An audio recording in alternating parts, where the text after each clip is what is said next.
Bom, como de costume na nossa igreja, nós temos o hábito de contar uma crônica, trazer uma ilustração para dar maior entendimento da palavra de Deus para as nossas vidas.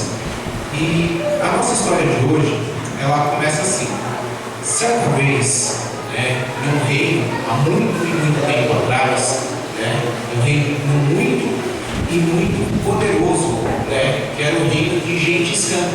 Ele era um reino muito poderoso, foi um dos maiores reinos que existiam na Terra. E aquele rei estava caminhando ali com seus servos, com uma escolta dele. Ele estava caminhando, e por onde ele passava, o que as pessoas faziam? Abriam espaço para que aquele rei pudesse passar. Então o rei estava vindo, junto com o seu exército ali, o pessoal ia abrindo. Até que ele estava andando, se deparou com uma criança, numa porteira, com a porteira fechada. E aquele rei ali, eu sou o rei, eu vou passar. Falou assim: ô menino, você pode abrir para que eu possa estar passando? E aquele menino olhou assim, fez assim, só balançou a cabeça, não falou nada. Aí o rei falou assim: que ele não escuta, não está me ouvindo. Aí pediu para um dos servos falar com ele lá, ir lá, pediu para ele abrir.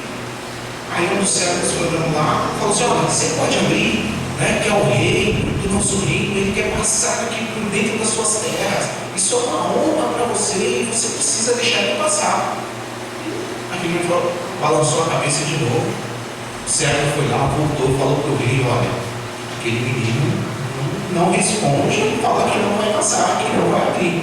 Aí o rei foi lá com aquele menino, pegou e falou assim: olha, eu sou o rei de tudo isso daqui pertence ao meu reino, inclusive essas terras, e eu quero passar aqui, por que você não quer abrir para mim? Aí ele falou assim: é porque o meu pai, ele falou para deixar essa porteira fechada e não deixar ninguém entrar. Não, mas eu sou o rei, eu sou acima do seu pai, que é o dono dessa terra, porque isso aqui faz parte do meu reino. Aquele menino olhou para o rei e fez assim: infelizmente eu não posso abrir essa porteira, porque é a ordem que meu pai me deu e eu não desobedeço ele. E aquele rei, vendo aquele garoto, pedindo ele de continuar ali aquela caminhada que ele estava fazendo, aí aquele rei se virou para o seu exército que estava ali acompanhando ele e disse: olha, eu queria que todos vocês que são do meu exército me obedecessem, assim como esse filho ele obedece o pai dele. E assim termina essa história. Amém? Bom, e trazendo para as nossas vidas, muitas vezes, o nosso Pai que está no céu, Ele passa para a gente aquilo que nós precisamos fazer, Ele nos orienta, Ele nos dá a direção que nós precisamos tomar para nossas vidas, e muitas vezes nós não obedecemos, nós cedemos ali, à vontade do homem. Vem outras pessoas e falam: não, você não precisa fazer isso, você não precisa obedecer a Deus, você não precisa ir todos os cultos para a igreja, você não precisa. E ali, muitas vezes, acabamos ouvindo e obedecendo a voz dos homens, mas quando na verdade o que realmente importa para as nossas vidas é ouvir e obedecer a palavra de Deus. Na Bíblia está escrito assim, em Atos 5, 29, está escrito assim: então Pedro e os demais apóstolos afirmaram: mais importante obedecer a Deus do que os homens. Que a gente possa guardar essa história e praticar todos os dias da nossa vida a obediência, de obedecer a Deus, obedecer aquilo que o Senhor tem nos dado e tem pedido para nós. Amém? Uma salva de palmas para o Senhor Jesus. Glória a Deus, é isso aí, povo. Mais um aprendizado, diante de tantas coisas que Deus nos manda, gostaria que vocês abrissem no Salmo 25. Eu vou estar pegando.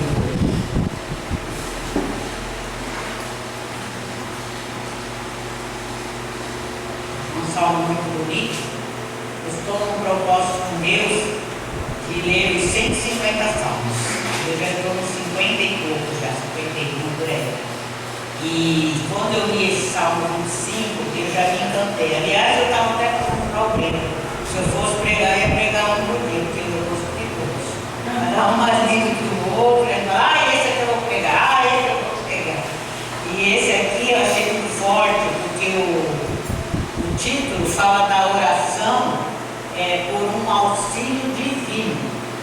E isso nós vamos trazer para a nossa vida nessa pregação hoje, de fazermos esta oração por um auxílio divino de Deus para nós. Amém? Glórias a Ti, Senhor Jesus. Com certeza que quando nós Te conhecemos, nós já somos mais e muito mais do que, meu Pai, felizes conhecedores, mais alegres, nós nos sentimos tão importantes diante de Te conhecer, ó Pai. Como que é bom e maravilhoso conhecer o Senhor. A transformação que o Senhor faz na nossa vida, mostrando, sabe, o nosso passado, os nossos pecados, os nossos erros, mostrando que éramos trevas e hoje nós, com a Tua presença, somos luz e refletimos esta luz no mundo para poder evangelizar, falar do Senhor, falar do nosso testemunho, não se envergonhar de testemunhar a nossa vida, o nosso passado. Por mais ruim, por mais triste que foi, às vezes a gente escuta o nosso testemunho, a gente até chora, mas é bom, porque muitas almas estão por aí sofrendo, precisando, sorrindo com a boca, chorando com o coração, e precisando do Senhor, ó Pai. E é para isso que nós estamos aqui, para receber a Sua oração divina, Senhor, trazer para a nossa vida uma oração divina que está no Salmo 25 de Davi. E nós vamos trazer para a nossa vida este salmo hoje. Eu creio que nós vamos tomar posse de todas as bênçãos de cada versículo, Senhor. Por isso eu te louvo, te agradeço, eu creio na convicção de um culto maravilhoso, cheio de bênçãos e de vitórias. Em nome do Deus que é Pai, Filho e Espírito Santo. Amém e amém. Graças a Deus. Muito obrigada, Jesus. E é isso aí, povo. Aqui Davi estava pregando e eu, quando eu li, né, e eu falei, bom, Davi já não está mais aqui, então essa oração vai ser para nós. É nós que vamos tomar posse de tudo isso aqui, falar com Deus, né, e tomar posse. No versículo 1 do capítulo 25, ele diz assim: a Ti, Senhor, elevo a minha alma, Deus meu, em Ti confio. Não seja eu envergonhado, nem exultem sobre mim os meus inimigos. Olha que bênção, né? Quando nós elevamos a nossa alma e confiamos no nosso Deus, como ele fala aqui no primeiro, no segundo ele já fala que nós não seremos envergonhados, né? Porque e nem vai exultar os nossos inimigos contra nós. Olha que coisa maravilhosa, né? E aí ele diz assim: na verdade, dos que em Ti esperam, ninguém será envergonhado, mas envergonhados serão o que, sem motivo, procederem traiçoeiramente. Olha que forte. Quando nós esperamos no Senhor, quando nós somos dele, né? Ele nos guarda e nos protege para que nós não sejamos envergonhados. Porque tudo que nós fazemos no mundo lá fora, quando nós se esfriamos, quando nós desistimos de Jesus, é uma vergonha. A pessoa está aqui bem, está feliz, está sendo ajudada de todas as formas, Deus está ali no caminho da pessoa, e a pessoa se esfria, a pessoa se afasta, e ela ficando lá no mundo é uma vergonha. As pessoas que vê já não vê mais a mesma espiritualidade nas pessoas. Por isso que ele fala que envergonhados serão os que sem motivo procedem traiçoeiramente.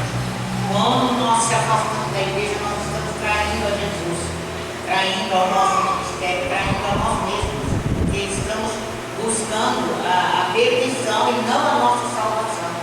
E o nosso objetivo, né, Jesus, o objetivo maior dele é a nossa salvação. Ele não quer que nenhum de nós se perdamos, né?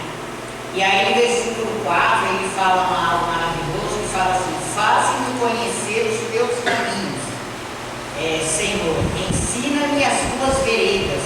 E eu achei muito forte esse versículo, porque eu me lembrei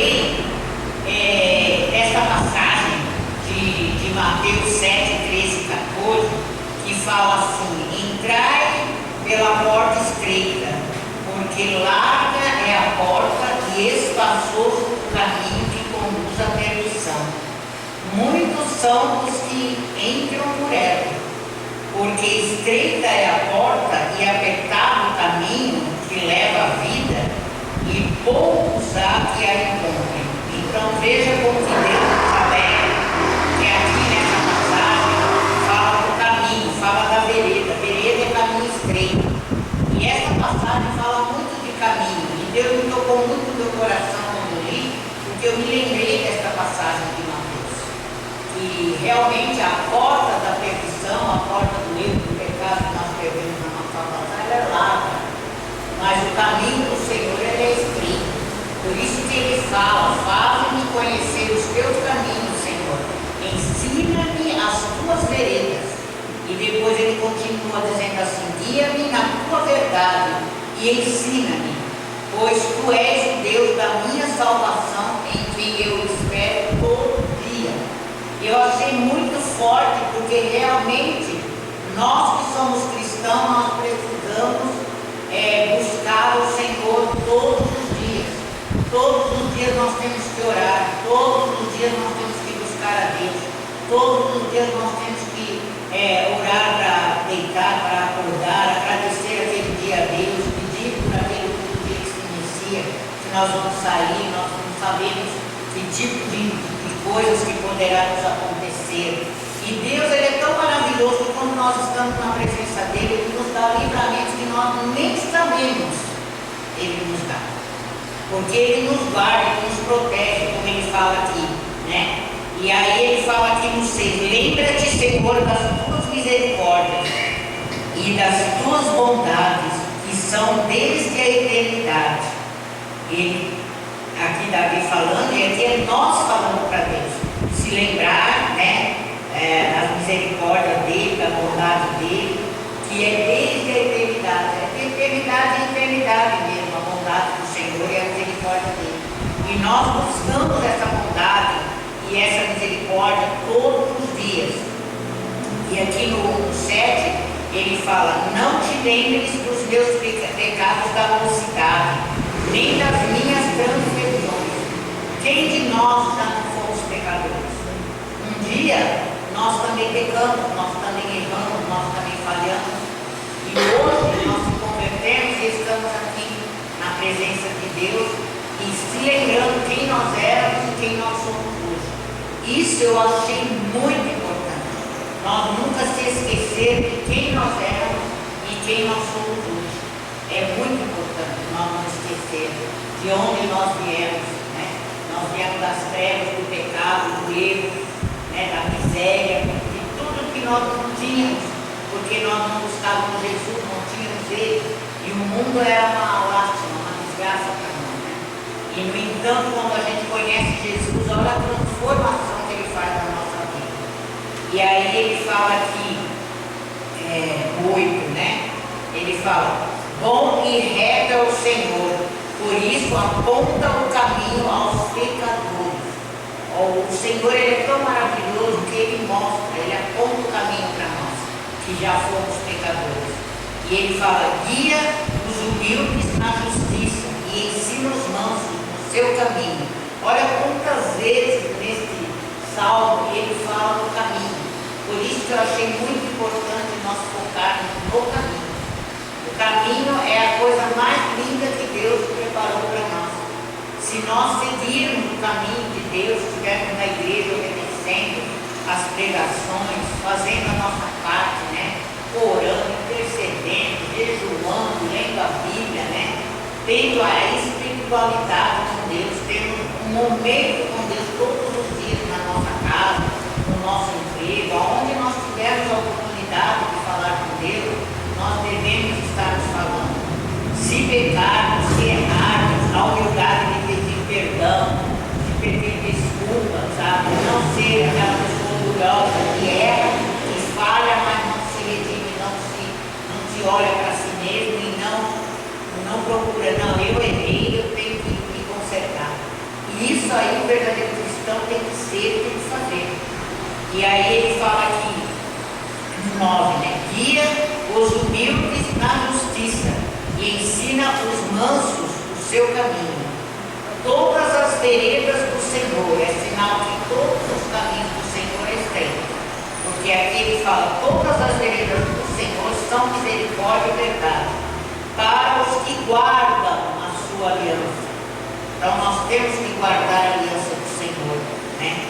E ele fala, e os seus testemunhos.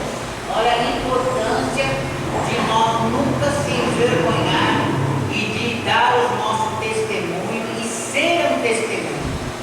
E não envergonhar a igreja, os pastores, nem a você mesmo, quando você está fora dos caminhos do Senhor, né?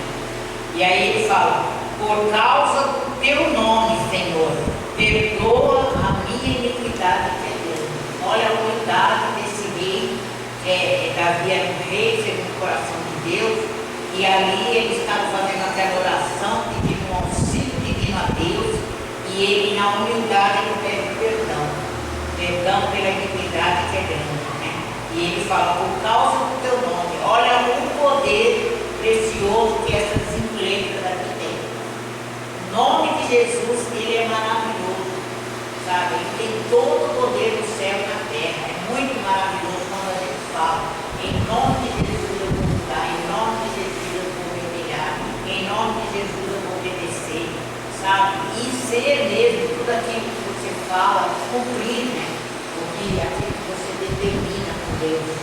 E aí no 12 ele fala, aquele que teme o Senhor, ele instruirá o caminho que deve escolher. Olha que forte. Eu achei muito forte, né? Porque temer é ter medo, recear, tributar, grande respeito ou reverência, né? Achei muito forte. E no Salmo 86, 11, ele fala, ensina-me, Senhor, o teu caminho, e andarei na tua verdade. Une o meu coração ao temor do teu nome. Não é? Olha que coisa maravilhosa nós aprendemos a temer a Deus, ter o temor, né? Ter aquela reverência com Deus, porque Ele é maravilhoso. Nós temos que ter mesmo esse temor diante do nosso Pai. E no 13 ele fala, na prosperidade pousará a sua alma, e a sua descendência herdará a terra. Então, quando nós prosperamos, né, que repousa a nossa alma, como ele está falando aqui, ele fala da descendência que vai herdar a terra. Mas, para que a nossa descendência herda a terra, eles precisam ser evangelizados, eles precisam estar nos caminhos do Senhor. Nós temos que buscar aqueles nossos familiares, aqueles que não estão na presença de Deus. Muitas das vezes nós nos convertemos e não buscamos pela nossa família.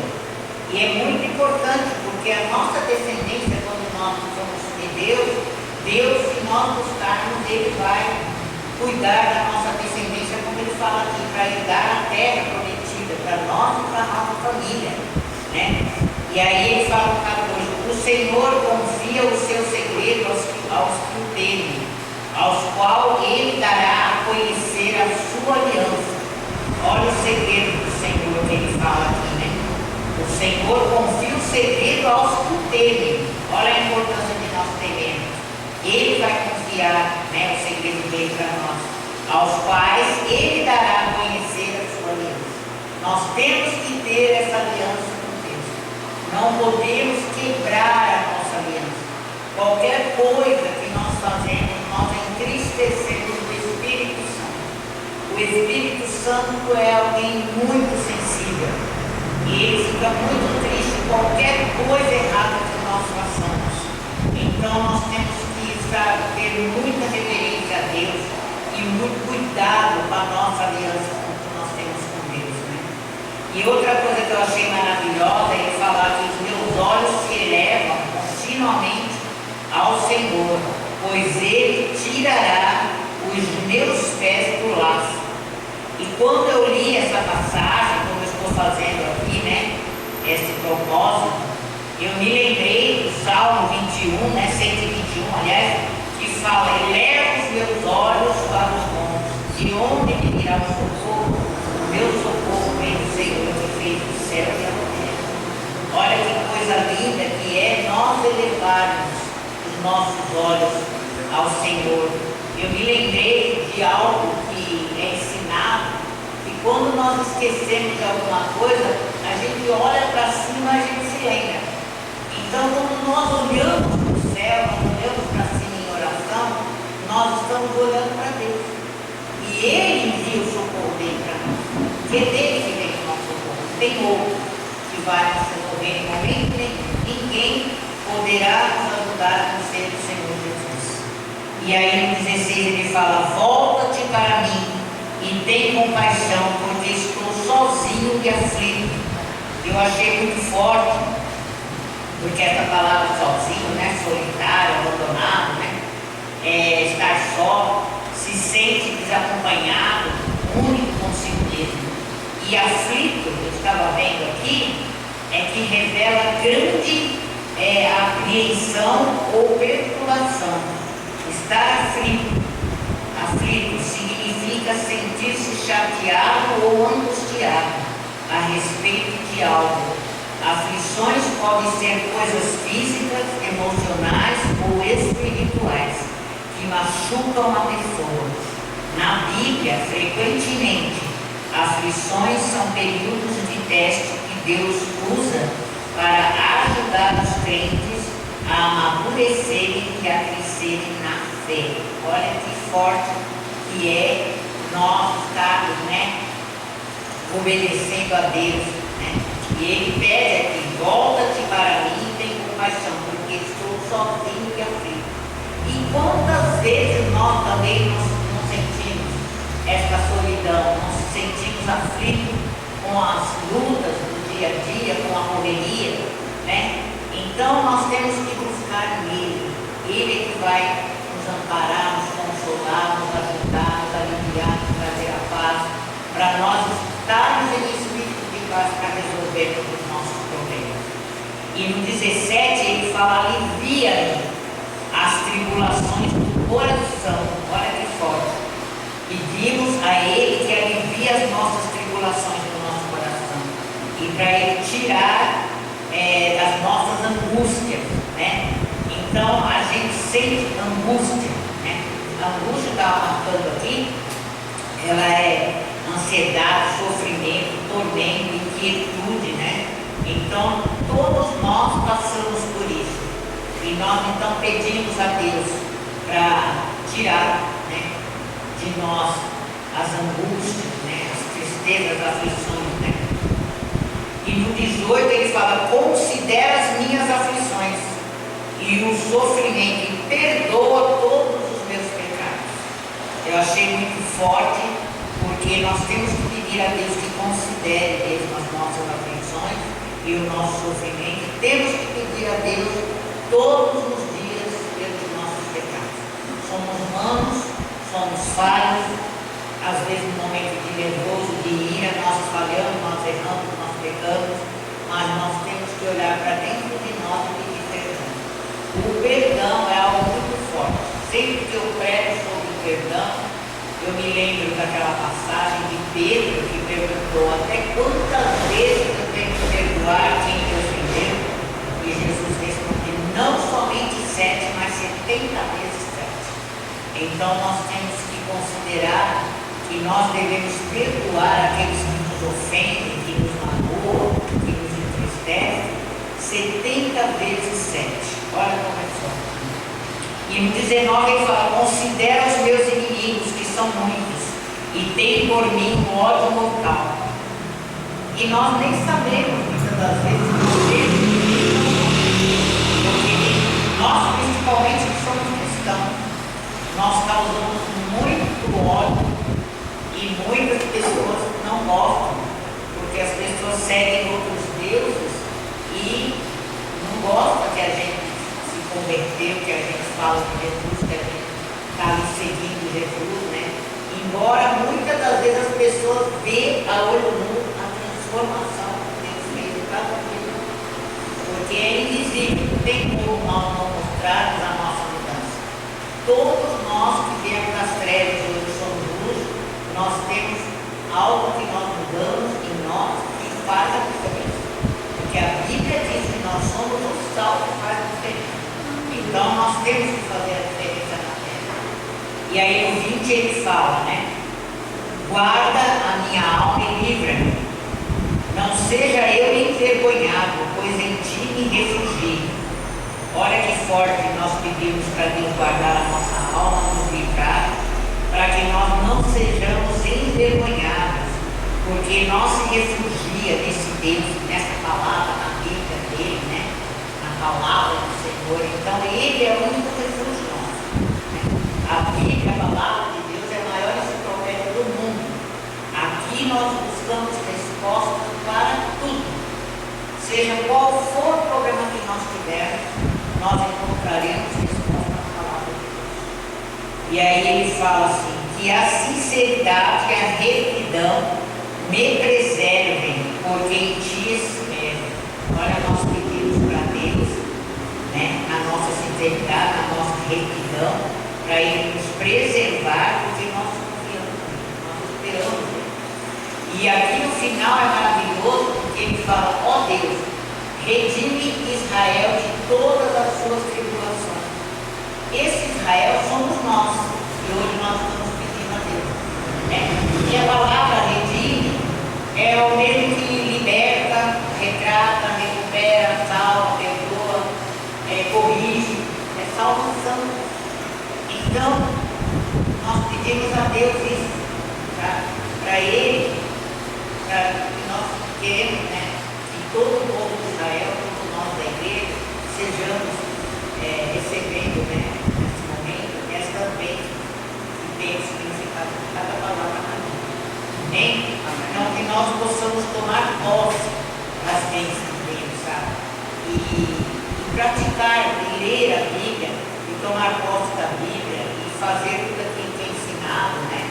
E ler lá na sua casa, esse salmo de novo, meditar, procurar mesmo essa oração de auxílio divino do Senhor. Isso é um dever de nosso cristão, que nós possamos trazer para a nossa vida, espiritual como física, essas bênçãos que nós aprendemos hoje. E pôr em prática, sabe? Buscar esse Deus maravilhoso